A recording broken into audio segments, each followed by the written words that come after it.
welcome to our second ASU baseball podcast. TJ Mathewson did a good job recapping the Devils series last weekend against Washington State and the one-gamer against UNLV. And now I'm jumping in to get you up to speed on the second UNLV game, as well as the CSU Bakersfield series from this past weekend, so let's get started. On April the 18th, the Sun Devils had a quick one-game road trip against UNLV, University of Nevada, Las Vegas. The result was a disappointing 13-12 loss, in which the offense really showed up and did its part, but the pitching just wasn't there. It was a back-and-forth game all night long. UNLV jumped out to an early 6-0 lead before ASU was able to cut it to 6-5 with a home run, 2 triples, and a sac fly in the 4th and 5th innings. UNLV answered with 3 more in the 5th to make it 9-5, and then ASU went on to score 7 unanswered runs in the last 4 innings before surrendering 4 runs in the bottom of the 9th to lose 13-12. The bullpen woes that haunted ASU during the Washington State series reared their ugly head again in the quick one-game road trip. A couple days later, on April the 21st, the Sun Devils returned home to Phoenix Municipal Stadium here in Tempe, Arizona, to start a 3-game series against the Cal State Bakersfield Roadrunners. ASU got back on track with a 12-6 win. The key players in this game were again right fielder Gage Canning, who went 4 for 5 with 2 RBIs and a run scored, shortstop Carter Aldretti, who went 3 for 4 with 3 RBIs and scoring 2 runs, and left fielder Hunter Bishop. He threw in 2 hits and drove in 2 runs as well. Again, the starting pitchers surrendered an early lead. That was Chaz Montoya. The score was 3-0 before ASU even got to the plate in the bottom of the first inning, but the Sun Devils were able to answer with 2 runs in the bottom of the first. Bakersfield pushed their lead back to 3 runs with a sac fly and an RBI single in the third, but a shutdown inning continued to elude them as the Sun Devils scored 4 in the bottom half to take a 6-5 lead.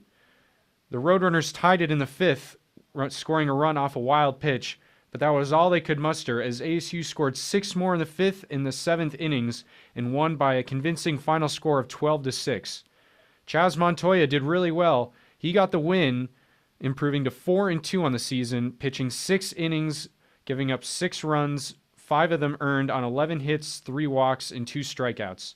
The bullpen for ASU this game was comprised of Reagan Todd and Grant Schneider, pitching 3 no-hit innings. So the bullpen really showed up for ASU when it was really needed to, after a so-so outing by Chaz Montoya. The Sun Devils took the field the next day against the Roadrunners, looking to win the series in the second game of this 3-game set, and that's exactly what they did with their 4-2 win against the Roadrunners. It was a much better game played by the Sun Devils from the pitching standpoint than how they've performed recently. Eli Lingos was exceptional, giving ASU the lengthy start they desperately needed.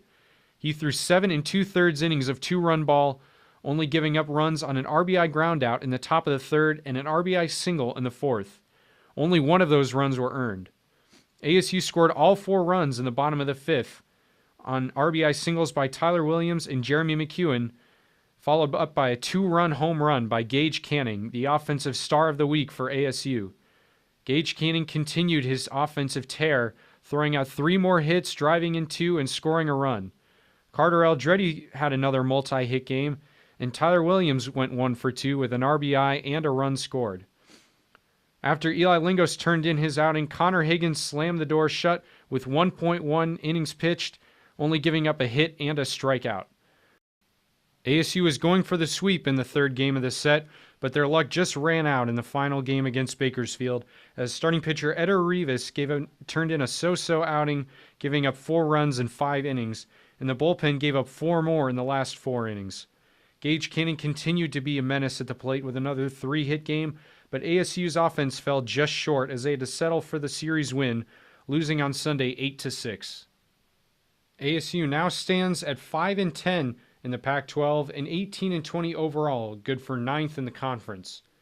But the Sun Devils have a chance to make up some ground in the standings, though, as they will travel to Eugene to face the 23-13 Oregon Ducks in a 3-game set. ASU will need to see the pitching improve if they want to take a road series from an above 500 team. Well, that's all I have for you this week. I'm Ryan Latica. Thanks for tuning in.